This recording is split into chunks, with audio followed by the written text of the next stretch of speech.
ನಮಸ್ಕಾರ. ಇಂದಿನ ವಾರ್ತೆಗಳಿಗೆ ಸ್ವಾಗತ. ಮೊದಲಿಗೆ ಮುಖ್ಯಾಂಶಗಳು. ಮಧೂರು ಹಾಗೂ ತಿರುವನಂತಪುರದ ಗೆಲುವು ಕಮಲದ ಹೊಳಪನ್ನು ಮತ್ತಷ್ಟು ಹೆಚ್ಚಿಸುತ್ತದೆ. ಬಿಜೆಪಿ ರಾಜ್ಯ cell coordinator V K Sajeevan Madhur BJP ವಿಜಯೋತ್ಸವದಲ್ಲಿ ಹೇಳಿಕೆ. ಯುಡಿಎಫ್ ಭರ್ಜರಿ ಗೆಲುವಿನ ಸಂಭ್ರಮದಲ್ಲಿ ಮೆರವಣಿಗೆ ಹಾಗೂ ಸಾರ್ವಜನಿಕ ಸಭೆ ಆಯೋಜನೆ. ಬೀರಿಚೇರಿ ಗೇಟ್ ಪ್ರದೇಶದಿಂದ ಪ್ರಾರಂಭವಾದ ಮೆರವಣಿಗೆಗೆ ಯುಡಿಎಫ್ ಜಿಲ್ಲಾ ಮುಖಂಡರಿಂದ ನೇತೃತ್ವ. ತ್ರಿಕರಿಪುರ ಹಾಗೂ ಪಿಲಿಕೋಡು ಪಂಚಾಯತ್ನಲ್ಲಿ ನಕಲಿ ಮತಗಳ ಹಂಚಿಕೆಗೆ ಚುನಾವಣಾಧಿಕಾರಿಗಳು ಹಾಗೂ ಪೊಲೀಸರಿಂದ ಕುಮ್ಮಕ್ಕು. ಸುದ್ದಿಗೋಷ್ಠಿಯಲ್ಲಿ ಯುಡಿಎಫ್ ಪದಾಧಿಕಾರಿಗಳಿಂದ ಆರೋಪ.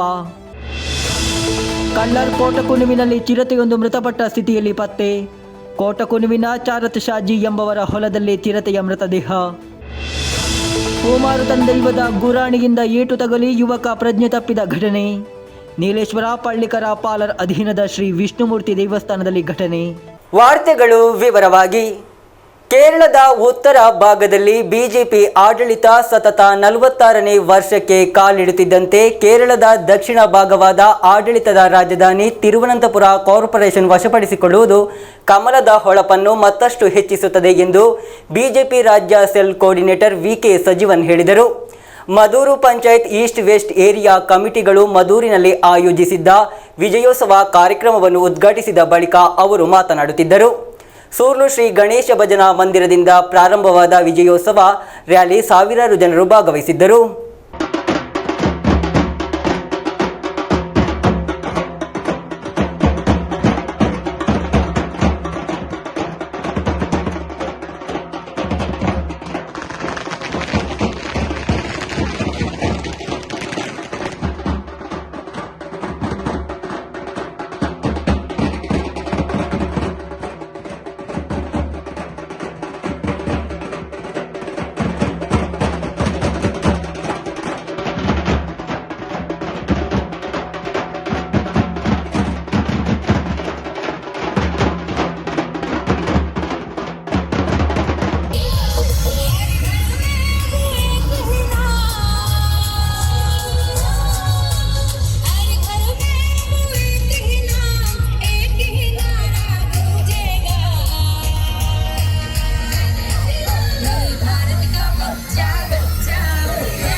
ಸ್ಥಳೀಯಾಡಳಿತ ಚುನಾವಣೆಯಲ್ಲಿ ಸತತ 46ನೇ ಬಾರಿ ಬಿಜೆಪಿ ಮದೂರು ಪಂಚಾಯತ್ನಲ್ಲಿ ಗೆಲುವು ಸಾಧಿಸಿ ಆಡಳಿತವನ್ನು ಪ್ರವೇಶಿಸಿದ ಸಂದರ್ಭ BJP Madhur panchayat east west area ಕಮಿಟಿಗಳ ಸಂಯುಕ್ತ ಆಶ್ರಯದಲ್ಲಿ ವಿಜಯೋತ್ಸವ ರ್ಯಾಲಿ ಹಾಗೂ ಸಾರ್ವಜನಿಕ ಕಾರ್ಯಕ್ರಮ ನಡೆಯಿತು.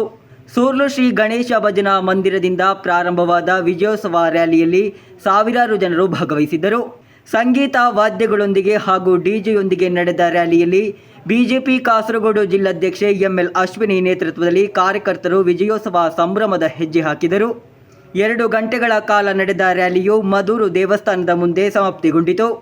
ಕೇರಳದ ಉತ್ತರ ಭಾಗದಲ್ಲಿ ಬಿಜೆಪಿ ಆಡಳಿತ ಸತತ 46ನೇ ವರ್ಷಕ್ಕೆ ಕಾಲಿಡುತ್ತಿದ್ದಂತೆ ಕೇರಳದ ದಕ್ಷಿಣ ಭಾಗದ ಆಡಳಿತ ರಾಜಧಾನಿ ತಿರುವನಂತಪುರ ಕಾರ್ಪೊರೇಷನ್ ವಶಪಡಿಸಿಕೊಳ್ಳುವುದು ಕಮಲದ ಹೊಳಪನ್ನು ಮತ್ತಷ್ಟು ಹೆಚ್ಚಿಸುತ್ತದೆ ಎಂದು ಬಿಜೆಪಿ ರಾಜ್ಯ ಸೆಲ್ ಕೋರ್ಡಿನೇಟರ್ ವಿಕೆ ಸಜೀವನ್ ಹೇಳಿದರು. Maduru panchayat east west area ಕಮಿಟಿಗಳು ಮದೂರಿನಲ್ಲಿ ಆಯೋಜಿಸಿದ್ದ ವಿಜಯೋತ್ಸವ ಕಾರ್ಯಕ್ರಮವನ್ನು ಉದ್ಘಾಟಿಸಿದ ಬಳಿಕ ಅವರು ಮಾತನಾಡುತ್ತಿದ್ದರು. ಧಾರ್ಮಿಕ ಉಗ್ರಗಾಮಿ ಸಂಘಟನೆಯೊಂದಿಗೆ ಸೇರಿಕೊಂಡು ಕೇರಳದ ಸ್ಥಳೀಯಾಡಳಿತ ಚುನಾವಣೆಯಲ್ಲಿ ಸ್ಥಾನ ಪಡೆಯಲು ಯುಡಿಎಫ್ ಮಾಡಿದ ಪ್ರಯತ್ನ ಮದೂರಿನಲ್ಲಿ ವಿಫಲವಾಯಿತು ಎಂದು ವಿಕೆ ಸಜೀವನ್ ಹೇಳಿದರು. ജമാഅത്തെ ഇസ്ലാമിയുടെ കോർ ഐഡിയ എന്താണ്? ഇന്ത്യൻ ഭരണഘടന അംഗീകരിക്കുന്നില്ല. അവര് മതേതര പാർട്ടിയല്ല.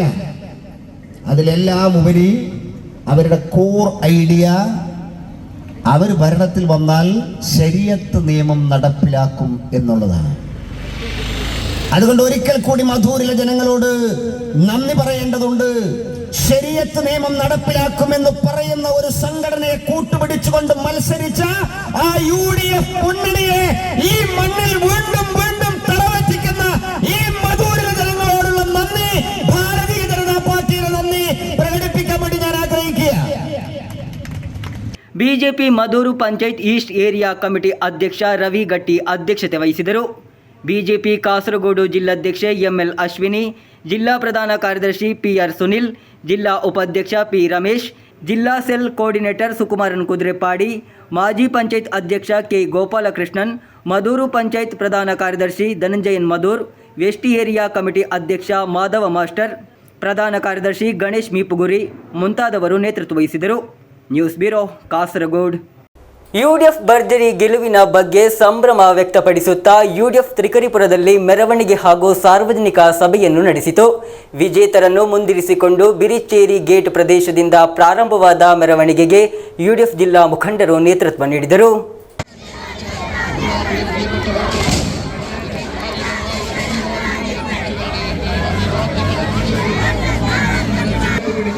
തൃക്കരിപ്പൂരിലെ ഐക്യ ജനാധിപത്യ മുന്നണി പ്രസ്ഥാനത്തിന്റെ കരങ്ങളിലേക്ക് വീണ്ടും ചരിത്ര വിജയം സമ്മാനിച്ചുകൊണ്ട് വീണ്ടും ഈ ഗ്രാമപഞ്ചായത്തിന്റെ ഭരണസാരഥ്യം ഐക്യ ജനാധിപത്യ മുന്നണിയുടെ കരങ്ങളിൽ ഏൽപ്പിച്ച ഈ നാട്ടിലെ പ്രിയ വോട്ടർമാരെ നിങ്ങൾക്ക് 1000 അഭിവാദ്യങ്ങൾ അർപ്പിച്ചുകൊള്ളുന്നു.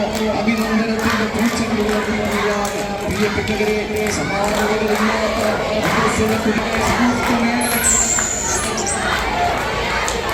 സമഗ്രമായ വികസന കാര്യങ്ങളിലേക്ക് വീണ്ടും ഒരിക്കൽ കൂടി ഈ ഗ്രാമപഞ്ചായത്തിന്റെ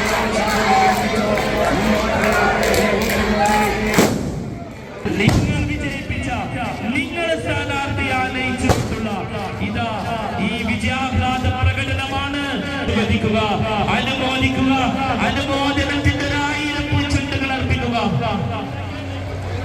പ്രിയപ്പെട്ട കേരളമാകെ ಯುಡಿಎಫ್ ಭರ್ಜರಿ ಗೆಲುವಿನ ಬಗ್ಗೆ ಸಂಭ್ರಮ ವ್ಯಕ್ತಪಡಿಸುತ್ತಾ ಯುಡಿಎಫ್ ತ್ರಿಕರಿಪುರದಲ್ಲಿ ಮೆರವಣಿಗೆ ಹಾಗೂ ಸಾರ್ವಜನಿಕ ಸಭೆಯನ್ನು ನಡೆಸಿತು.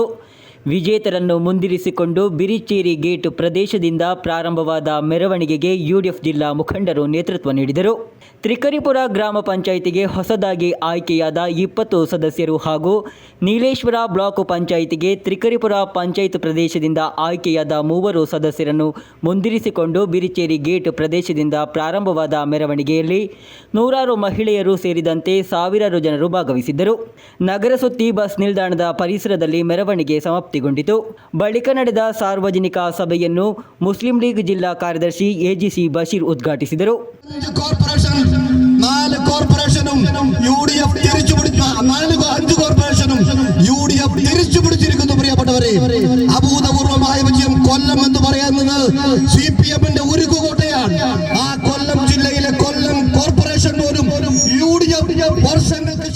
ಚುನಾವಣಾ ಸಮಿತಿ ಅಧ್ಯಕ್ಷ ವಿ.ಕೆ. ಬಾವ ಸಭೆಯ ಅಧ್ಯಕ್ಷತೆ ವಹಿಸಿದರು. ಡಿಸಿಸಿ ಉಪಾಧ್ಯಕ್ಷ advocate K K. Rajendran, P. Kunjikannan, Sattar Vadakampad, K V. Vijayan, S. Kunhamad, Prasad Olavara, T P. Ahmed Aji, advocate M T P. Karim ಮುಂತಾದವರು ಮಾತನಾಡಿದರು. News bureau, Cheruvathur. ಜಿಲ್ಲೆಯ ಚುನಾವಣೆಯ ಪ್ರಮುಖ ಉಸ್ತುವಾರಿ ವಹಿಸಿರುವ ಜಿಲ್ಲಾಧಿಕಾರಿಯ ವಿರುದ್ಧ ಆರೋಪಗಳೊಂದಿಗೆ ಜಿಲ್ಲಾ ಪಂಚಾಯತ್ ಪಿಲಿಕೋಡು ವಿಭಾಗದ ಅಭ್ಯರ್ಥಿ ಹಾಗೂ ಯುಡಿಎಫ್ ಪದಾಧಿಕಾರಿಗಳು ಮುಂದೆ ಬಂದಿದ್ದಾರೆ. ತ್ರಿಕರಿಪುರ ಹಾಗೂ ಪಿಲಿಕೋಡು ಪಂಚಾಯತ್ ಒಳಗೊಂಡ ಜಿಲ್ಲಾ ಪಂಚಾಯತ್ ಪಿಲಿಕೋಡು ವಿಭಾಗದಲ್ಲಿ ಎಲ್ಡಿಎಫ್ ನಕಲಿ ಮತಗಳ ಹಂಚಿಕೆಗೆ ಚುನಾವಣಾಧಿಕಾರಿಗಳು ಹಾಗೂ ಪೊಲೀಸರು ಕುಮ್ಮಕ್ಕು ನೀಡಿದ್ದಾರೆಂದು ಯುಡಿಎಫ್ ಪದಾಧಿಕಾರಿಗಳು ಸುದ್ದಿಗೋಷ್ಠಿಯಲ್ಲಿ ಆರೋಪಿಸಿದರು. ಜಿಲ್ಲಾ ಪಂಚಾಯತ್ ವಿಭಾಗದ ಪಿಲಿಕೋಡು ಪಂಚಾಯತ್ನ 18 ವಾರ್ಡ್ಗಳಲ್ಲಾಗಿ 2,000ಕ್ಕೂ ಹೆಚ್ಚು ನಕಲಿ ಮತಗಳು ಚಲಾಯಿಸಲಾಗಿರುವುದನ್ನು ವಿಜಿಲೆನ್ಸ್ ಇಲಾಖೆ ಆರಂಭದಲ್ಲೇ ಕಂಡುಹಿಡಿದಿದೆ ಎಂದು ಯುಡಿಎಫ್ ಮುಖಂಡರು ಆರೋಪಿಸಿದರು.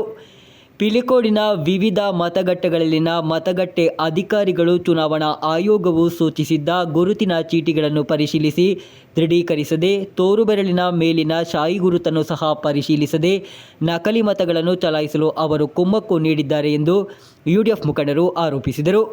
ಚುನಾವಣೆಗೆ ಬಹಳ ಹಿಂದೆಯೇ ಪಿಲಿಕೋಡು ವಿಭಾಗವು ಅಭ್ಯರ್ಥಿಗಳ ಮತಗಟ್ಟೆಗಳಲ್ಲಿ ವೆಬ್ ಕ್ಯಾಮೆರಾಗಳನ್ನು ಅಳವಡಿಸಬೇಕೆಂದು ವಿನಂತಿಸಿತ್ತು. ಆದರೆ ಇದನ್ನು ನಿರಾಕರಿಸಲಾಗಿದೆ. ಮತದಾನದ ಗಂಟೆಗಳ ಮೊದಲು ಸೂಕ್ಷ್ಮ ಮತಗಟ್ಟೆಗಳ ಪಟ್ಟಿಯನ್ನು ರಹಸ್ಯವಾಗಿಡಲಾಗಿದೆ. ಚುನಾವಣಾ ಅಧಿಕಾರಿ, ಮುಖ್ಯ ಏಜೆಂಟ್ ಅಥವಾ ಅಭ್ಯರ್ಥಿಗಳೊಂದಿಗೆ ಸಭೆ ನಡೆಸಲಿಲ್ಲ. ಚುನಾವಣಾ ವ್ಯವಸ್ಥೆಗಳ ಬಗ್ಗೆ ಅವರಿಗೆ ಸರಿಯಾದ ಮಾಹಿತಿ ನೀಡಲಿಲ್ಲವೆಂದು ಯುಡಿಎಫ್ ಆರೋಪಿಸಿದೆ. ನಕಲಿ ಮತಗಳನ್ನು ಚಲಾಯಿಸಲು ವಿವಿಧ ಬೂತುಗಳಿಗೆ ಬಂದವರನ್ನು ಪೊಲೀಸರು ವಶಕ್ಕೆ ಪಡೆದಿದ್ದರೂ ಅದನ್ನು ಗಂಭೀರ ತಪ್ಪು ಎಂದು ಪರಿಗಣಿಸಿ ಅವರನ್ನು ಇನ್ನೂ ಪ್ರಕರಣ ದಾಖಲಿಸಲಿಲ್ಲ. ಆದರೆ ಈಗ ಕಾನೂನು ಕ್ರಮ ಕೈಗೊಳ್ಳಲಾಗುತ್ತಿದೆ ಎಂದು ಹೇಳಿದರು. ಬದಲಾಗುತ್ತಿರುವ ಈ ಯುಗದಲ್ಲಿ ಎಲ್ಡಿಎಫ್ ಇಂತಹ ಹೀನ ಕಾರ್ಯ ಮಾಡಿರುವುದು ನಾಚಿಕೆಗೇಡಿನ ಸಂಗತಿ ಎಂದು ಯುಡಿಎಫ್ ಮುಖಂಡರು ಆರೋಪಿಸಿದರು. ಜಿಲ್ಲಾ ಪಂಚಾಯತ್ನ ಪಿಲಿಕೋಡು ವಿಭಾಗದಲ್ಲಿ ಎಲ್ಡಿಎಫ್ ಅಭ್ಯರ್ಥಿಯ ಗೆಲುವನ್ನು ಕಾನೂನುಬದ್ಧವಾಗಿ ಪ್ರಶ್ನಿಸಲು ಹಾಗೂ ನಕಲಿ ಮತಗಳಲ್ಲಿ ಭಾಗಿಯಾಗಿರುವ ಅಧಿಕಾರಿಗಳ ವಿರುದ್ಧ ವಿವಿಧ കാനൂನು ക്രമಗಳನ್ನು ತೆಗೆದುಕೊಳ್ಳಲು യുഡിഎഫ് ನಿರ್ಧರಿಸಿದೆ ಎಂದು ಅವರು ಹೇಳಿದರು. പ്രത്യേകിച്ച് പിലിക്കോട് പഞ്ചായത്തിലെ യുഡിഎഫിന്റെ ഏജന്റുമാരെ ഭീഷണിപ്പെടുത്തുകയും യുഡിഎഫ് ഏജന്റുമാരെ ആക്രമിക്കുകയും ചെയ്ത് ഏകപക്ഷീയമായ ഒരു വോട്ടെടുപ്പായിരുന്നു പോളിംഗ് ദിവസം നടന്നത്. തെരഞ്ഞെടുപ്പിന് മുമ്പ് തന്നെ റിട്ടേണിംഗ് ഓഫീസർമാരെയും പോലീസ് മേധാവികളോടും പ്രശ്നബാധിത ബൂത്തുകളുടെ ലിസ്റ്റ് കൊടുത്തിട്ടുണ്ട് എങ്കിലും അതൊക്കെ ചവറ്റുകൊട്ടയിൽ ഇട്ടിട്ടാണ് തെരഞ്ഞെടുപ്പിനെ നേരിടാൻ തെരഞ്ഞെടുപ്പ് സംവിധാനം ദുരുപയോഗപ്പെടുത്തിയുകൊണ്ട് കലക്ടർ അടക്കമുള്ള തെരഞ്ഞെടുപ്പ് ഉദ്യോഗസ്ഥന്മാരും പോലീസ് വകുപ്പും തീരുമാനിച്ചത്. ഇവിടെ പിലിക്കോട് പഞ്ചായത്തിലെ 10ഓളം ബൂത്തുകളിലെ ഏകപക്ഷീയമായ തെരഞ്ഞെടുപ്പായിരുന്നു. പ്രധാനമായും നാലാം ബൂത്ത്, മൂന്നാം വാർഡ്, 4-ാം വാർഡ്, 5-ാം വാർഡ്, 6, 7, 8, 9, 10, 11 വാർഡുകളിൽ യഥാർത്ഥത്തിൽ കള്ളവോട്ടുകൾ മാത്രമാണ് അവിടെ നടന്നത്.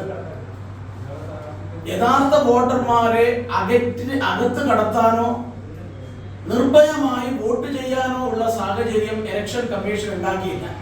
ಸುದ್ದಿಗೋಷ್ಠಿಯಲ್ಲಿ ಯುಡಿಎಫ್ ಜಿಲ್ಲಾ ಪಂಚಾಯತ್ ಅಭ್ಯರ್ಥಿ ಕರಂಬಿಲ್ ಕೃಷ್ಣನ್, ಮುಖ್ಯ ಏಜೆಂಟ್ ಹಾಗೂ ಡಿಸಿಸಿ ಉಪಾಧ್ಯಕ್ಷ ಅಡ್ವೊಕೇಟ್ ಕೆ.ಕೆ. ರಾಜೇಂದ್ರನ್, ವಿಭಾಗೀಯ ಅಧ್ಯಕ್ಷ ಸತ್ತರ್ ವಡಕಂಪಾಡ್, ಪಿಲಿಕೋಡು ಪಂಚಾಯತ್ ಯುಡಿಎಫ್ ಅಧ್ಯಕ್ಷ ನಿಶಾಮ್ ಪಟೇಲ್, ಸಂಚಾಲಕ ಎ.ವಿ. ಕುഞ്ഞിಕೃಷ್ಣನ್, ತ್ರಿಕರಿಪುರ ವಲಯ ಕಾಂಗ್ರೆಸ್ ಅಧ್ಯಕ್ಷ ಪ್ರಸಾದ್ ಒಳವರ ಮುಂತಾದವರು ಭಾಗವಹಿಸಿದ್ದರು. News bureau, Kasaragod. ಕಳ್ಳರ್ ಕೊಟ್ಟಕುನುವಿನಲ್ಲಿ ಚಿರತೆಯೊಂದು ಮೃತಪಟ್ಟಿರುವ ಸ್ಥಿತಿಯಲ್ಲಿ ಪತ್ತೆಯಾಗಿದೆ. ಕೊಟ್ಟಕುವಿನ ಚಾರತ್ ಶಾಜಿ ಎಂಬವರ ಹೊಲದಲ್ಲಿ ಚಿರತೆಯ ಮೃತದೇಹ ಪತ್ತೆಯಾಗಿದೆ. ಶವವು 1 ವಾರ ಹಳೆಯದ್ದು ಎಂದು ಊಹಿಸಲಾಗಿದೆ. ಸೋಮವಾರ ಮಧ್ಯಾಹ್ನ ರಾಜಪುರಂ ಕಳ್ಳರ್ ಖಾಸಗಿ ವ್ಯಕ್ತಿಯ ಹೊಲದಲ್ಲಿ ಚಿರತೆಯೊಂದು ಮೃತಪಟ್ಟ ಸ್ಥಿತಿಯಲ್ಲಿ ಪತ್ತೆಯಾಗಿದೆ. ಕಳ್ಳರ್ ಪಂಚಾಯತಿನ ಪುಂಚಕರದ ಕೊಟ್ಟಕುನ್ನುವಿನ ಶಾಜಿ ಎಂಬವರ ಹೊಲದಲ್ಲಿ ಚಿರತೆಯ ಶವ ಪತ್ತೆಯಾಗಿರುವುದು. ಚಿರತೆ ಹೊಲದಲ್ಲಿ ಚಲನರಹಿತವಾಗಿರುವುದನ್ನು ನೋಡಿದ ಸ್ಥಳೀಯ ನಿವಾಸಿಗಳು ತಕ್ಷಣ ಅರಣ್ಯ ಇಲಾಖೆಗೆ ಮಾಹಿತಿ ನೀಡಿದರು. ಬಳಿಕ ಅರಣ್ಯ ಇಲಾಖೆ ಅಧಿಕಾರಿಗಳು ಹಾಗೂ ಪಶುವೈದ್ಯರು ಸ್ಥಳಕ್ಕೆ ತಲುಪಿ ಮುಂದಿನ ಕ್ರಮಗಳನ್ನು ಕೈಗೊಂಡಿದ್ದಾರೆ. ಶವವು 1 ವಾರಕ್ಕಿಂತ ಹಳೆಯದು ಎಂದು ಅನುಮಾನಿಸಲಾಗಿದೆ. ಚಿರತೆಯ ಸಾವಿಗೆ ಕಾರಣ ಇನ್ನೂ ಸ್ಪಷ್ಟವಾಗಿಲ್ಲ. ಕಣ್ಣೂರಿನ ಪಶುವೈದ್ಯರು ಸ್ಥಳಕ್ಕೆ ತಲುಪಿ ಮರಣೋತ್ತರ ಪರೀಕ್ಷೆ ನಡೆಸಿದ ಬಳಿಕವೇ ಸಾವಿಗೆ ಕಾರಣವನ್ನು ದೃಢೀಕರಿಸಬಹುದು ಎಂದು ಅರಣ್ಯ ಅಧಿಕಾರಿಗಳು ತಿಳಿಸಿದ್ದಾರೆ. ವಿದ್ಯುತ್ ಆಘಾತ, ವಿಷಪ್ರಾಶನ ಅಥವಾ ಇತರ ಗಾಯಗಳಾಗಿವೆಯೇ ಎಂಬುದು ವಿವರವಾದ ಪರೀಕ್ಷೆಯ ಬಳಿಕವೇ ಸ್ಪಷ್ಟವಾಗುತ್ತದೆ. ಈ ಘಟನೆ ಸ್ಥಳೀಯರಲ್ಲಿ ಕಳವಳವನ್ನುಂಟು ಮಾಡಿದೆ. ಕಳೆದ ಕೆಲವು ದಿನಗಳಿಂದ ವಸತಿ ಪ್ರದೇಶದಲ್ಲಿ ಕಾಡು ಪ್ರಾಣಿಗಳ ಹಾವಳಿ ಹೆಚ್ಚುತ್ತಿದೆ ಎಂದು ಸ್ಥಳೀಯರು ಹೇಳುತ್ತಾರೆ. ಈ ಕಾರಣದಿಂದ ಪ್ರದೇಶದಲ್ಲಿ ಭದ್ರತಾ ಮುನ್ನೆಚ್ಚರಿಕೆಗಳನ್ನು ಬಿಗಿಗೊಳಿಸಲಾಗಿದೆ. News bureau, Kasaragod. ಪೂಮಾರುತನ್ ದೈವದ ಗುರಾಣಿಯಿಂದ ಏಟು ತಗಲಿ ಯುವಕ ಪ್ರಜ್ಞೆ ತಪ್ಪಿದ ಘಟನೆ ನಡೆದಿದೆ. ನೀಲೇಶ್ವರ ಪಳ್ಳಿಕರ ಪಾಲಾರ್ ಅಧೀನದ ಶ್ರೀ ವಿಷ್ಣುಮೂರ್ತಿ ದೈವಸ್ಥಾನದಲ್ಲಿ ದೈವದ ವೆಳ್ಳಾಟ ಸಮಯದಲ್ಲಿ ಈ ಘಟನೆ ಸಂಭವಿಸಿದೆ. ಕಾಸರಗೋಡು ಪೂಮಾರುತನ್ ದೈವದ ಗುರಾಣಿಯಿಂದ ಏಟು ತಗುಲಿ ಮನು ಎಂಬ ಯುವಕನ ಪ್ರಜ್ಞೆ ತಪ್ಪಿದ ಘಟನೆ ನಡೆದಿದೆ. ನೀಲೇಶ್ವರ ಪಳ್ಳಿಕರ ಪಾಲಾರ್ ಅಧೀನದ ಶ್ರೀ ವಿಷ್ಣುಮೂರ್ತಿ ದೇವಸ್ಥಾನದಲ್ಲಿ ದೈವದ ವೆಳ್ಳಾಟ ಸಮಯದಲ್ಲಿ ಈ ಘಟನೆ ಸಂಭವಿಸಿದೆ. ಆಚರಣೆಗಳ ಭಾಗವಾಗಿ ಜನರನ್ನು ಎದುರಿಸಲು ಗುರಾಣಿಯಿಂದ ಒಡೆಯುವುದು ವಾಡಿಕೆ ಎಂದು ಸ್ಥಳೀಯರು ಹೇಳುತ್ತಾರೆ. ವೆಳ್ಳಾಟ ಮಾಡುತ್ತಿದ್ದ ವ್ಯಕ್ತಿಯ ಕೈಯಲ್ಲಿದ್ದ ಮರದ ಗುರಾಣಿ ತಲೆಗೆ ಬಡಿದ ಬಳಿಕ ಮನು ನೆಲಕ್ಕೆ ಬಿದ್ದು ಪ್ರಜ್ಞಾಹೀನರಾದರು. ಹತ್ತಿರದ ಜನರು ತಕ್ಷಣ ವೆಳ್ಳಾಟಂ ನಿಲ್ಲಿಸಿ ಮನು ಅವರನ್ನು ಹತ್ತಿರದ ಆಸ್ಪತ್ರೆಗೆ ಕರೆದೊಯ್ಯಲಾಯಿತು. ಪ್ರಾಥಮಿಕ ಚಿಕಿತ್ಸೆ ನೀಡಲಾಯಿತು. ಯಾವುದೇ ಗಂಭೀರ ಗಾಯಗಳಿಲ್ಲ ಎಂದು ಪರೀಕ್ಷೆಗಳು ದೃಢಪಡಿಸಿದ ಬಳಿಕ ಮನು ಅವರನ್ನು ಬಿಡುಗಡೆ ಮಾಡಲಾಯಿತು. ಆರೋಗ್ಯವು ಪ್ರಸ್ತುತ ತೃಪ್ತಿಕರವಾಗಿದೆ ಎಂದು ಸಂಬಂಧಿಕರು ತಿಳಿಸಿದ್ದಾರೆ. News bureau, Kasaragod. M K brothers charitable society ಉಪ್ಪಳದ ಆಶ್ರಯದಲ್ಲಿ ಉಚಿತ ಕನ್ನಡಕಗಳನ್ನು ವಿತರಿಸಲಾಯಿತು. ಈ ಹಿಂದೆ ಆಯೋಜಿಸಲಾದ ಉಚಿತ ವೈದ್ಯಕೀಯ ಶಿಬಿರದ ಭಾಗವಾಗಿತ್ತು ಉಚಿತ ಕನ್ನಡಕಗಳನ್ನು ವಿತರಿಸಲಾಗಿರುವುದು. ಎಂಕೆ ಬ್ರದರ್ಸ್ ಚಾರಿಟೇಬಲ್ ಸೊಸೈಟಿ ಉಪ್ಪಳವು ಮೆಗಾ ರಕ್ತದಾನ ಶಿಬಿರ ಹಾಗೂ ಕಣ್ಣಿನ ಪರೀಕ್ಷಾ ಶಿಬಿರವನ್ನು ಆಯೋಜಿಸಿತು. ಅನೇಕ ಜನರು ಈ ಸೇವೆಯ ಪ್ರಯೋಜನವನ್ನು ಪಡೆದರು. ಕಣ್ಣಿನ ಪರೀಕ್ಷೆಯನ್ನು ತಜ್ಞ ವೈದ್ಯರ ನೇತೃತ್ವದಲ್ಲಿ ಪರೀಕ್ಷಿಸಲಾಯಿತು. ಪರೀಕ್ಷೆಯ ಸಮಯದಲ್ಲಿ ಸುಮಾರು 100 ಜನರಿಗೆ ಕನ್ನಡಕಗಳ ಅಗತ್ಯ ಇರುವುದಾಗಿ ಕಂಡುಬಂತು. ತರವಾಯ ಎಂಕೆ ಬ್ರದರ್ಸ್ ಚಾರಿಟೇಬಲ್ ಸೊಸೈಟಿ ಉಪ್ಪಳವು ಈ ಕಾರ್ಯವನ್ನು ಸಹ ಕೈಗೆತ್ತಿಕೊಂಡಿತು. ಸೊಸೈಟಿ ನೇತೃತ್ವದಲ್ಲಿ ಅಗತ್ಯವಿರುವ ಎಲ್ಲರಿಗೂ ಕನ್ನಡಕಗಳನ್ನು ವಿತರಿಸಲಾಯಿತು. ಇದು ಅನೇಕ ಮಂದಿಗೆ ಸಹಕಾರಿಯಾಯಿತು. ಹೀಗೆ ಎಂಕೆ ಬ್ರದರ್ಸ್ ಚಾರಿಟೇಬಲ್ ಸೊಸೈಟಿ ಉಪ್ಪಳವು ಹಿಂದುಳಿದ ಕುಟುಂಬಗಳ ಕಣ್ಣೀರು ಒರೆಸುವ ಪುಣ್ಯ ಕಾರ್ಯದಲ್ಲಿ ಯಾವಾಗಲೂ ಮುಂಚೂಣಿಯಲ್ಲಿದೆ ಎಂಬುದನ್ನು ಸಾಬೀತುಪಡಿಸುತ್ತದೆ ಈ ಕಾರ್ಯಕ್ರಮ. MK ബ്രദേഴ്സ് ചാരിറ്റബിൾ സൊസൈറ്റിയുടെ വകയായിട്ട് എല്ലാ വർഷവും 5 വർഷത്തോളമായി നമ്മുടെ ഈ ബ്ലഡ് ഡൊണേഷൻ ക്യാമ്പും അതുപോലെ തന്നെ കന്നഡ പാവങ്ങൾക്കുള്ള കന്നഡ വിതരണവും അതുപോലെ തന്നെ എല്ലാ ടെസ്റ്റും MK ബ്രദേഴ്സ് ചെയ്തു കൊടുക്കാറുണ്ട്. അതേ പ്രകാരം കഴിഞ്ഞ 26-ാം തീയതിക്ക് കഴിഞ്ഞ ബ്ലഡ് ഡൊണേഷൻ ക്യാമ്പിൽ നല്ലൊരു ബ്ലഡ് നമുക്ക് ലഭിക്കുകയും അതുപോലെ തന്നെ നല്ലൊരു ക്യാമ്പ് നടത്താൻ നമുക്ക് സാധിച്ചതിൽ പടച്ചവനെ സ്മരിക്കുന്നു. അതുപോലെ തന്നെ പാവങ്ങൾക്ക് നല്ല ഒരു സംവിധാനമാണ് നമ്മൾ ചെയ്തു കൊടുക്കുന്നത്. കാരുണ്യ പ്രവർത്തനത്തിന് ഊന്നൽ നൽകിക്കൊണ്ട് MK ബ്രദേഴ്സ് എപ്പോഴും മുമ്പിലാണ്. ഉപ്പള ഹൃദയഭാഗത്ത് സ്ഥിതി ചെയ്യുന്ന MK ബ്രദേഴ്സിൻ്റെ കന്നഡ വിതരണമാണ് ഇന്ന് ഇവിടെ നടക്കുന്നത്. പാവങ്ങൾക്കുള്ള കന്നഡ ഫ്രീ ആയിട്ട് അവർക്ക് ടെസ്റ്റും അവർക്ക് പ്രേമും ഗ്ലാസും ഫുള്ള് ഫ്രീ ആയിട്ട് നമ്മൾ വിതരണം ചെയ്യുന്നുണ്ട്. News bureau, Kasaragod. JCI ವಿದ್ಯಾನಗರದ 2026ನೇ ಸಾಲಿನ ನೂತನ ಪದಾಧಿಕಾರಿಗಳ ಪದಗ್ರಹಣ ಸಮಾರಂಭವು ಮಂಗಳವಾರ ವಿದ್ಯಾನಗರ ಮುನ್ಸಿಪಲ್ ಕ್ರೀಡಾಂಗಣದ ಬಳಿಯ ಸನ್ರೈಸರ್ಸ್ ಪಾರ್ಕಿನಲ್ಲಿ ನಡೆಯಲಿದೆ. ಸಿದ್ಧತೆಗಳು ಪೂರ್ಣಗೊಂಡಿವೆ ಎಂದು ಪದಾಧಿಕಾರಿಗಳು ಸುದ್ದಿಗೋಷ್ಠಿಯಲ್ಲಿ ತಿಳಿಸಿದರು. ಕಾರ್ಯಕ್ರಮದಲ್ಲಿ ಮುಖ್ಯ ಅತಿಥಿಗಳಾಗಿ ಮಂಜೇಶ್ವರ ಶಾಸಕ AKM ಅಶ್ರಫ್ ಭಾಗವಹಿಸಲಿದ್ದಾರೆ. JCI ವಿದ್ಯಾನಗರ 2026ನೇ ಸಾಲಿನ ನೂತನ ಪದಾಧಿಕಾರಿಗಳ ಪದಗ್ರಹಣ ಸಮಾರಂಭವು ಡಿಸೆಂಬರ್ 16ರಂದು ಮಂಗಳವಾರ ವಿದ್ಯಾನಗರ ಮುನ್ಸಿಪಲ್ ಕ್ರೀಡಾಂಗಣ ಬಳಿಯ ಸನ್ರೈಸ್ ಪಾರ್ಕ್ನಲ್ಲಿ ನಡೆಯಲಿದೆ. 2022ರಲ್ಲಿ ಪ್ರಾರಂಭವಾದ JCI ಸಂಸ್ಥೆಯು ಈಗಾಗಲೇ ಹಲವಾರು ಚಟುವಟಿಕೆಗಳನ್ನು ನಡೆಸಿದೆ. ಸ್ವತಃ ತರಬೇತಿಗಳು, ವ್ಯಾಪಾರ ಸಭೆಗಳು, ಸಮುದಾಯ ಅಭಿವೃದ್ಧಿ ಯೋಜನೆಗಳು ಇತ್ಯಾದಿಗಳು ಸೇರಿದಂತೆ ಸಮಾಜದ ಎಲ್ಲ ವರ್ಗಗಳನ್ನು ಒಳಗೊಂಡಂತೆ ಅನೇಕ ಸ್ಥಳೀಯ ಚಟುವಟಿಕೆಗಳನ್ನು ನಡೆಸಿದೆ. ಕಾರ್ಯಕ್ರಮದ ಮುಖ್ಯ ಅತಿಥಿಗಳಾಗಿ ಮಂಜೇಶ್ವರ ಶಾಸಕ AKM ಅಶ್ರಫ್, JCI ಇಂಡಿಯಾ ವಲಯ 19ರ ಅಧ್ಯಕ್ಷ ಅರುಣ್ ಪ್ರಭು ಎನ್ ಹಾಗೂ JCI ಇಂಡಿಯಾ ಝೋನ್ ಮಾಜಿ ಅಧ್ಯಕ್ಷ V ವೇಣುಗೋಪಾಲ್ ಮುಂತಾದವರು ಭಾಗವಹಿಸಲಿದ್ದಾರೆ. ವಲಯ ಉಪಾಧ್ಯಕ್ಷ ರಶೀದ್ ಕೆಎಚ್ ಹಾಗೂ ಮಾಪಿಲಪಾಟು ಗಾಯಕಿ ದಿವ್ಯಾ ಕಣ್ಣೂರ್ ಭಾಷಣ ಮಾಡಲಿದ್ದಾರೆ. ಕಾರ್ಯಕ್ರಮದ ನಿರ್ದೇಶಕಿ ಇಲ್ಯಾಸ್ ಎಎ ಸ್ವಾಗತಿಸಿ ಹಾಗೂ ಕಾರ್ಯದರ್ಶಿ ಶಕೀನಾ ಬಾನು ಧನ್ಯವಾದ ಅರ್ಪಿಸಲಿದ್ದಾರೆ ಎಂದು ಪದಾಧಿಕಾರಿಗಳು സുദ്ദിഗോഷ്ഠിಯಲ್ಲಿ ತಿಳಿಸಿದರು. അതിൻ്റെ ഭാഗമായി ആ ഒരു പ്രവർത്തനങ്ങളുടെ ശക്തി എന്ന രീതിയിലാണ് തുടർച്ചയായി ഇത്തരത്തിലുള്ള പ്രവർത്തനങ്ങൾ നടത്തി ഈ ഡിസംബർ മാസം ഇനി വരാനിരിക്കുന്ന വർഷത്തേക്കുള്ള ഭാരവാഹികളുടെ അടുത്ത വർഷം ഈ ലോക്കൽ ഓർഗനൈസേഷൻ കൊണ്ട് പ്രവർത്തിപ്പിക്കേണ്ട പുതിയ ഭാരവാഹികളുടെ സത്യപ്രതിജ്ഞാ ചടങ്ങാണ് 16-ാം തീയതി, അതായത് ചൊവ്വാഴ്ച വൈകിട്ട് 6:30 മണിക്ക് വിദ്യാനഗർ മുനിസിപ്പൽ സ്റ്റേഡിയത്തിനടുത്തുള്ള സൺറൈസ് പാർക്കിൽ വെച്ച് നടക്കുന്നത്. ഈ പരിപാടി നമുക്കറിയാം, മഞ്ചേശ്വരത്തിൻ്റെ MLA ശ്രീ AK മഷ്റഫാണ് ഉദ്ഘാടനം ചെയ്യുന്നത്. ഈ പരിപാടിയിൽ സംബന്ധിക്കുന്നത് JCI ഇന്ത്യ സോൺ 19ൻ്റെ ആദരണീയനായ പ്രസിഡന്റ് JCI സെനറ്റർ അരുൺ പ്രഭു സാറാണ്. അതുപോലെ തന്നെ JCIയുടെ സോൺ 19ൻ്റെ വൈസ് പ്രസിഡൻ്റായ JCI വിദ്യാനഗറിൻ്റെ മുൻ പ്രസിഡൻറ്റും കൂടിയായ KH റാഷിദാണ്.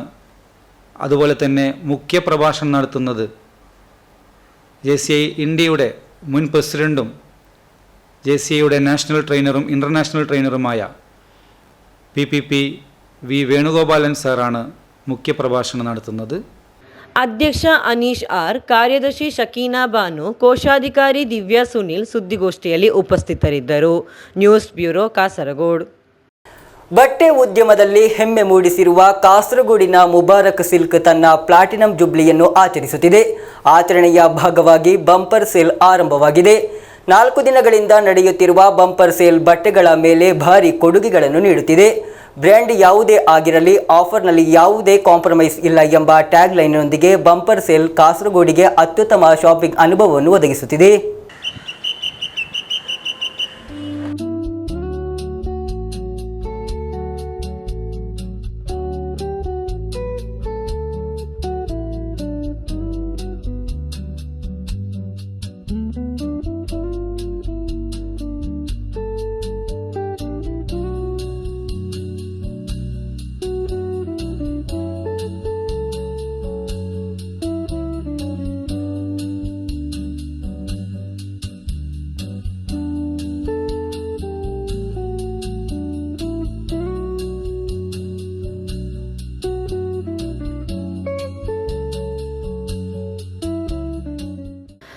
ಕಾಸರಗೋಡು ಹೊಸ ಬಸ್ ನಿಲ್ದಾಣದಲ್ಲಿ ಕಾರ್ಯನಿರ್ವಹಿಸುತ್ತಿರುವ ಪಾದೂರು ಕಾಂಪ್ಲೆಕ್ಸ್ನಲ್ಲಿ ಮುಬಾರಕ್ ಸಿಲ್ಕ್ಸ್ ತನ್ನ ಪ್ಲಾಟಿನಂ ಜುಬ್ಲಿಯನ್ನು ಆಚರಿಸುತ್ತಿದೆ. ತನ್ನ ಸಾಂಪ್ರದಾಯ ಹಾಗೂ ವ್ಯಾಪಕವಾದ ಬಟ್ಟೆ ಸಂಗ್ರಹಗಳೊಂದಿಗೆ ಕಾಸರಗೋಡಿನ ಬಟ್ಟೆ ಉದ್ಯಮದಲ್ಲಿ ಹೆಮ್ಮೆ ಮೂಡಿಸಿರುವ ಮುಬಾರಕ್ ಸಿಲ್ಕ್ಸ್ ಅತ್ಯುತ್ತಮ ಗ್ರಾಹಕ ಸೇವೆಯ ಮೂಲಕ ಜನರ ಹೃದಯವನ್ನು ಗೆದ್ದ ಸಂಸ್ಥೆಯಾಗಿದೆ. ಅಲ್ಲದೆ ಪ್ಲಾಟಿನಂ ಜುಬ್ಲಿ ಆಚರಣೆಯ ಭಾಗವಾಗಿ ಇಲ್ಲಿ 4 ದಿನಗಳ ಬಂಪರ್ ಸೇಲ್ ಪ್ರಾರಂಭವಾಗಿದೆ. ಗ್ರಾಹಕರಿಗೆ ಅನುಕೂಲವಾಗುವಂತೆ ಮುಬಾರಕ್ ಸಿಲ್ಕ್ಸ್ ಕಾಸರಗೋಡಿನಲ್ಲಿ ಇದುವರೆಗೆ ಕಂಡ ಅತ್ಯುತ್ತಮ ಬಂಪರ್ ಸೇಲ್ ಅನ್ನು ಪ್ರಾರಂಭಿಸಿದೆ. ಈ ಸೇಲ್ ಮೂಲಕ ಎಲ್ಲ ರೀತಿಯ ಬಟ್ಟೆಗಳು ಉತ್ತಮ ಬೆಲೆಯಲ್ಲಿ ಲಭ್ಯವಿರುತ್ತವೆ. ಗ್ರಾಹಕರ ಅಭಿರುಚಿಗೆ ಅನುಗುಣವಾಗಿ ಉತ್ತಮ ಗುಣಮಟ್ಟದ ಬಟ್ಟೆಯನ್ನು ಮಾರಾಟ ಮಾಡುವುದರಿಂದ ಮುಬಾರಕ್ ಜನರ ಮನಸ್ಸಿನಲ್ಲಿ ಉತ್ತಮ ಸ್ವೀಕಾರವನ್ನು ಹೊಂದಿದೆ.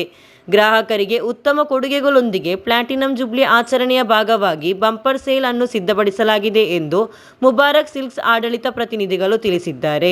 75ാം വാർഷികം പ്രമാണിച്ച് ഇന്നു മുതൽ 14 മുതൽ 17-ാം തീയതി വരെയുള്ള നടക്കുന്ന സെയിലിൽ നല്ല വമ്പിച്ച സഹായം എല്ലാവർക്കും കിട്ടും. 20 മുതൽ 30% വരെ ഡിസ്കൗണ്ട് ഞങ്ങൾ ചെയ്യുന്നുണ്ട്. കസ്റ്റമറുടെ സാറ്റിസ്ഫാക്ഷനാണ് നമ്മളെ എല്ലാ ഇതും. അതുകൊണ്ട് എല്ലാവരും ಮ್ಯಾಕ್ಸಿಮಮ್ ಕಸ್ಟಮರ್ ಯೂಸ್ ಆಗണം. ಗರಿಷ್ಠ ಜನರು ಈ ಕೊಡುಗೆಯ ಲಾಭವನ್ನು ಪಡೆದುಕೊಳ್ಳಬೇಕು ಎಂದು ಮುಬಾರಕ್ ಸಿಲ್ಕ್ಸ್ ಆಡಳಿತ ಮಂಡಳಿ ತಿಳಿಸಿದೆ. ಯಾವುದೇ ಬ್ರ್ಯಾಂಡ್ ಆಗಿರಲಿ, ಕೊಡುಗೆಯ ವಿಷಯದಲ್ಲಿ ಯಾವುದೇ ಕಾಂಪ್ರಮೈಸ್ ಇಲ್ಲ ಎಂಬ ಟ್ಯಾಗ್ ಲೈನ್ ಹೊಂದಿರುವ ಬಂಪರ್ ಸೇಲ್ കാസർഗോഡിಗೆ അത്യുത്തമ ഷോപ്പിംഗ് അനുഭവವನ್ನು ಒದಗಿಸುತ್ತದೆ. കഴിഞ്ഞ 10-30 വർഷമായിട്ട് ഞാൻ മുബാറക്കിലൊരു കസ്റ്റമറാണ്. ഇവരിപ്പം ഓഫർ ഇട്ടിരിക്കുകയാണ്. ഇവർ ഓഫർ 100% ജെന്യൂനാണ്. അതുപോലെ ഇവർ സാധനങ്ങളും ഈ ലിനൻ ക്ലബ്ബ് പോലുള്ള ഇന്ത്യയിലെ ടോപ്പ് ബ്രാൻഡ് സാധനങ്ങൾ വളരെ ജെന്യൂനായ റേറ്റിന് മുമ്പേ തരുമായിരുന്നു. അതിൻ്റെ കൂടെ ഒരു എക്സ്ട്രാ ഡിസ്കൗണ്ട് കൂടി ഇട്ടിരിക്കുകയാണ്. ഞങ്ങളെ സംബന്ധിച്ചിടത്തോളം, പർച്ചേസ് ചെയ്യുന്നവരെ സംബന്ധിച്ചിടത്തോളം ഏറ്റവും നല്ലൊരു സുവർണ അവസരമായിട്ടാണ് ഇതിനെ കാണുന്നത്. ಬಂಪರ್ ಸೇಲ್ ಪ್ರಾರಂಭವಾದ ಕೆಲವೇ ಗಂಟೆಗಳಲ್ಲಿ ಭಾರೀ ಜನದಟ್ಟಣೆ ಇದೆ. ಬಂಪರ್ ಸೇಲ್ ಡಿಸೆಂಬರ್ 17ರಂದು ಕೊನೆಗೊಳ್ಳಲಿದೆ. News bureau, Kasaragod. ರಾಜಸ್ಥಾನದ ಜೋಧ್ಪುರದಲ್ಲಿ ನಡೆಯಲಿರುವ ರಾಷ್ಟ್ರೀಯ ಶಾಲಾ ಕ್ರೀಡಾಕೂಟದಲ್ಲಿ ಭಾಗವಹಿಸುವ ಕೇರಳ ಸೆಪಕ್ ಟ್ಯಾಕ್ರೋ ತಂಡಗಳು ಡಿಸೆಂಬರ್ 16ರಂದು ಮೈದಾನಕ್ಕೆ ಇಳಿಯಲಿದೆ. ತ್ರಿಕರಿಪುರ ಪೈಕಾ ಅಕಾಡೆಮಿಯಲ್ಲಿ ತರಬೇತಿ ಪಡೆದ ಬಾಲಕ ಹಾಗೂ ಬಾಲಕಿಯರ ತಂಡ ಮಂಗಳವಾರ ಬೆಳಿಗ್ಗೆ ತಮ್ಮ ಮೊದಲ ಪಂದ್ಯವನ್ನು ಆಡಲಿದ್ದಾರೆ. ರಾಜಸ್ಥಾನದ ಜೋಧ್ಪುರದಲ್ಲಿ ನಡೆಯಲಿರುವ ರಾಷ್ಟ್ರೀಯ ಶಾಲಾ ಕ್ರೀಡಾಕೂಟದಲ್ಲಿ ಭಾಗವಹಿಸುವ ಕೇರಳ ಸೆಪಕ್ ಟ್ಯಾಕ್ರೋ ತಂಡಗಳು ಡಿಸೆಂಬರ್ 16ರಂದು ಮೈದಾನಕ್ಕೆ ಇಳಿಯಲಿವೆ. ತ್ರಿಕರಿಪುರ ಪೈಕಾ ಅಕಾಡೆಮಿಯಲ್ಲಿ ತರಬೇತಿ ಪಡೆದ ಬಾಲಕ ಹಾಗೂ ಬಾಲಕಿಯರ ತಂಡಗಳು ಮಂಗಳವಾರ ಬೆಳಗ್ಗೆ ತಮ್ಮ ಮೊದಲ ಪಂದ್ಯವನ್ನು ಆಡಲಿದ್ದಾರೆ. 69ನೇ ರಾಷ್ಟ್ರೀಯ ಶಾಲಾ ಕ್ರೀಡಾಕೂಟದ 19 ವರ್ಷದೊಳಗಿನವರ ಸೆಪಕ್ ಟ್ಯಾಕ್ರೋಗೆ ಭಾಗವಹಿಸಲು ಕೇರಳವನ್ನು ಪ್ರತಿನಿಧಿಸುವ ಬಾಲಕ ಹಾಗೂ ಬಾಲಕಿಯರ ತಂಡಗಳು ಹೊರಟಿವೆ. ಒಂದು ವಾರದ ತರಬೇತಿ ಶಿಬಿರದ ಬಳಿಕ ತಂಡವನ್ನು ಆಯ್ಕೆ ಮಾಡಲಾಯಿತು. ಬಾಲಕರ ತಂಡವನ್ನು ಪಾಲಕ್ಕಾಡ್ ಜಿಲ್ಲೆಯ ಜಿ ಅನುಭವನ್ ನೇತೃತ್ವ ವಹಿಸಲಿದ್ದಾರೆ. ವಿ.ಬಿ. ಲಿನೋ, ಡ್ಯಾಲ್ವಿನ್ ದೇವಸಿಕುಟ್ಟಿ, ಎಸ್. ಆರ್ಯನ್, ಕೆ. ಅಕ್ಷಜ್ ತಂಡದ ಸದಸ್ಯರಾಗಿದ್ದಾರೆ. ಕಾಸರಗೋಡು ಜಿಲ್ಲೆಯ ಕೆ.ವಿ. ಬಾಬು ಕೋಚ್ ಆಗಿದ್ದು, ಕೊಟ್ಟಯಂನ ವಿ.ಕೆ. ಶಿಬು ಮ್ಯಾನೇಜರ್ ಆಗಿದ್ದಾರೆ. ಬಾಲಕಿಯರ ತಂಡವನ್ನು ತ್ರಿಶೂರ್ ಜಿಲ್ಲೆಯ ಐಶ್ವರ್ಯ ಜಾಯ್ ನೇತೃತ್ವ ವಹಿಸಲಿದ್ದಾರೆ. Annamariya Babu, Asna, A. Santhosh, S. Punya, K. Shivananda Thamban, Ernakulam ಒಕ್ಕಲ್ನ ಎಂ.ಎಸ್. ಪ್ರೀತು ಮೇಲ್ವಿಚಾರಕರು, ಕೋಜಿಕೋಡು ಪೆರುಮಣ್ಣದ ಆರ್. ಸುನೀತಾ ಮ್ಯಾನೇಜರ್ ಆಗಿದ್ದಾರೆ. ಶಿಬಿರದ ಸಮಾರೋಪ ಸಮಾರಂಭದಲ್ಲಿ ಪೈಕಾ ಅಕಾಡೆಮಿ ವ್ಯವಸ್ಥಾಪಕ ನಿರ್ದೇಶಕ ಅಬ್ದುಲ್ ಸಲಾಂ ಅಬ್ದುಲ್ಲಾ ಕ್ರಿಸ್ಮಸ್ ಹೊಸ ವರ್ಷದ ಕೇಕ್ ಕತ್ತರಿಸಿದರು. ಸೆಪಕ್ ಟ್ಯಾಕ್ರೋ ಅಸೋಸಿಯೇಷನ್ ಜಿಲ್ಲಾಧ್ಯಕ್ಷ ಸಿ. ಸುನೀಲ್ ಕುಮಾರ್ ಅಧ್ಯಕ್ಷತೆ ವಹಿಸಿದ್ದರು. ಜಿಲ್ಲಾ ಕಾರ್ಯದರ್ಶಿ ಶಬರಿದಾಸ್ ಬಾಲನ್, ಕೆ.ವಿ. ಬಾಬು, ಎಂ.ಎಸ್. ಪ್ರೀತು, ರಾಜ್ಯ ಕ್ರೀಡಾ ಮಂಡಳಿ ಸದಸ್ಯ ಮಧುಸೂದನನ್, ಎಂ.ಟಿ.ಪಿ. ಬಶೀರ್, ಟಿ. ಅಮೀರ್, ಎಂ.ಕೆ.ಪಿ. ಇರ್ಷಾದ್ ಮುಂತಾದವರು ಮಾತನಾಡಿದರು. ಕೇರಳ ತಂಡಗಳ ಮೊದಲ ಪಂದ್ಯವು ಮಂಗಳವಾರ ಬೆಳಗ್ಗೆ ನಡೆಯಲಿದೆ. ರಾಷ್ಟ್ರೀಯ ಶಾಲಾ ಕ್ರೀಡಾಕೂಟ ಡಿಸೆಂಬರ್ 22ರಂದು ಮುಕ್ತಾಯಗೊಳ್ಳಲಿದೆ. Urmis, Trikaripur, news bureau, Cheruvathur. ಕೊನೆಯಲ್ಲಿ ಮತ್ತೊಮ್ಮೆ ಮುಖ್ಯಾಂಶಗಳು. ಮದೂರು ಹಾಗೂ ತಿರುವನಂತಪುರದ ಗೆಲುವು ಕಮಲದ ಹೊಳಪನ್ನು ಮತ್ತಷ್ಟು ಹೆಚ್ಚಿಸುತ್ತದೆ. ಬಿಜೆಪಿ ರಾಜ್ಯ cell coordinator V K. Sajeevan Madhur BJP ವಿಜಯೋತ್ಸವದಲ್ಲಿ ಹೇಳಿಕೆ. ಯುಡಿಎಫ್ ಭರ್ಜರಿ ಗೆಲುವಿನ ಸಂಭ್ರಮದಲ್ಲಿ ಮೆರವಣಿಗೆ ಹಾಗೂ ಸಾರ್ವಜನಿಕ ಸಭೆ ಆಯೋಜನೆ. ಬೀರಿಚೇರಿ ಗೇಟ್ ಪ್ರದೇಶದಿಂದ ಪ್ರಾರಂಭವಾದ ಮೆರವಣಿಗೆಗೆ ಯುಡಿಎಫ್ ಜಿಲ್ಲಾ ಮುಖಂಡರಿಂದ ನೇತೃತ್ವ. ತ್ರಿಕರಿಪುರ ಹಾಗೂ ಪಿಲಿಕೋಡು ಪಂಚಾಯತ್ನಲ್ಲಿ ನಕಲಿ ಮತಗಳ ಹಂಚಿಕೆಗೆ ಚುನಾವಣಾಧಿಕಾರಿಗಳು ಹಾಗೂ ಪೊಲೀಸರಿಂದ ಕುಮ್ಮಕ್ಕು. ಸುದ್ದಿಗೋಷ್ಠಿಯಲ್ಲಿ ಯುಡಿಎಫ್ ಪದಾಧಿಕಾರಿಗಳಿಂದ ಆರೋಪ. ಕಳ್ಳರ್ ಕೋಟಕುನುವಿನಲ್ಲಿ ಚಿರತೆಯೊಂದು ಮೃತಪಟ್ಟ ಸ್ಥಿತಿಯಲ್ಲಿ ಪತ್ತೆ. ಕೋಟಕುನುವಿನ ಚಾರತ್ ಶಾಜಿ ಎಂಬವರ ಹೊಲದಲ್ಲಿ ಚಿರತೆಯ ಮೃತದೇಹ. ಪೂಮಾರುತನ್ ದೈವದ ಗುರಾಣಿಯಿಂದ ಏಟು ತಗುಲಿ ಯುವಕ ಪ್ರಜ್ಞೆ ತಪ್ಪಿದ ಘಟನೆ. ನೀಲೇಶ್ವರ ಪಳ್ಳಿಕರ ಪಾಲರ್ ಅಧೀನದ ಶ್ರೀ ವಿಷ್ಣುಮೂರ್ತಿ ದೇವಸ್ಥಾನದಲ್ಲಿ ಘಟನೆ. ಇಂದಿನ ವಾರ್ತಾ ಸಂಚಿಕೆ ಇಲ್ಲಿಗೆ ಮುಕ್ತಾಯವಾಯಿತು. ಮುಂದಿನ ವಾರ್ತಾ ಸಂಚಿಕೆಯೊಂದಿಗೆ ಮತ್ತೆ ಭೇಟಿಯಾಗೋಣ.